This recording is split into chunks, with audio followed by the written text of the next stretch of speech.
안녕하세요. 사용자 중심 디자인입니다.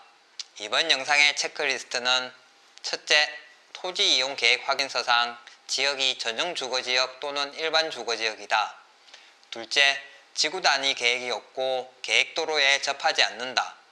셋째, 대지 북쪽의 인접대지에 접한다. 넷째, 원하는 용도가 다세대 다가구 주택이다.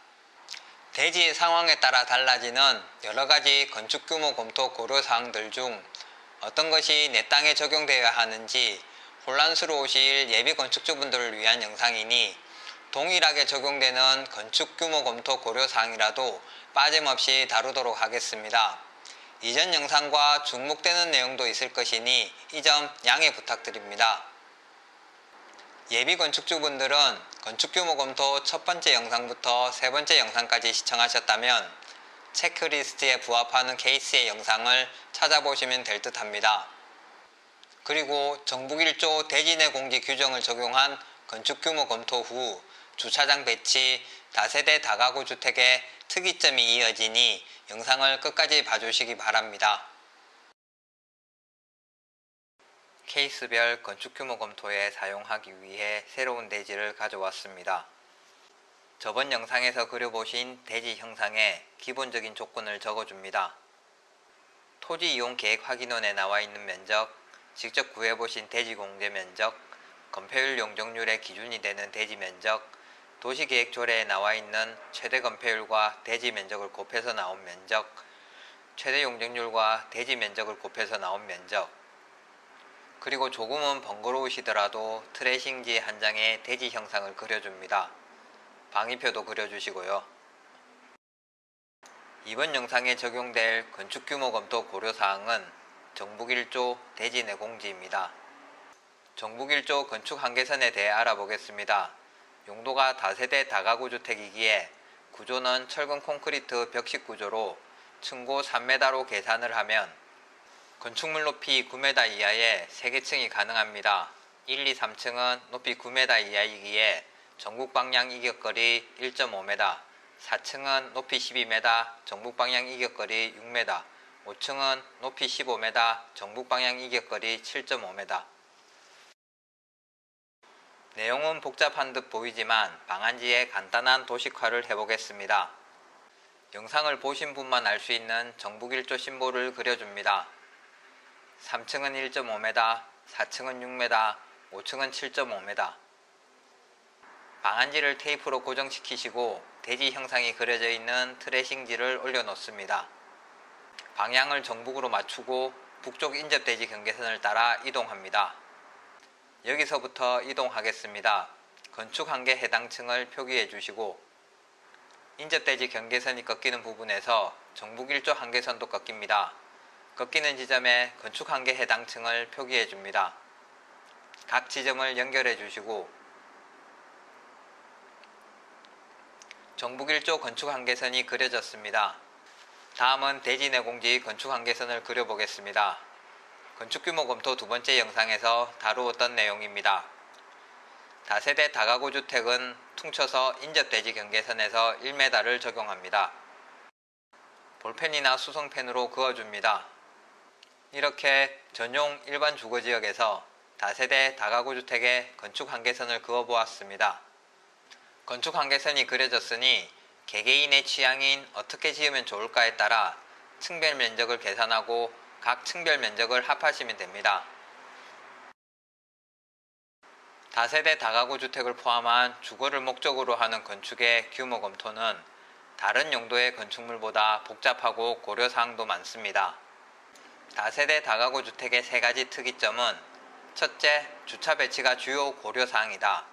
둘째, 세대별 향의 영향을 받는다. 셋째, 최대 용적률의 의미가 약하다. 다세대 다가구 주택에서는 정북 1조 대지 내 공지 규정에 의한 건축규모 검토 후 주차장을 배치해봐야 합니다. 지방자치단체 주차장 조례에 나와 있는 각 세대의 전용 면적에 따른 주차 대수를 산정하고 모든 세대의 주차 대수를 합하여 소수점 올림 후 주차장을 배치하여야 합니다. 그리고 주차 대수에 따라 배치할 수 있는 형태가 다릅니다. 말로만 들어도 머리 아프실 겁니다.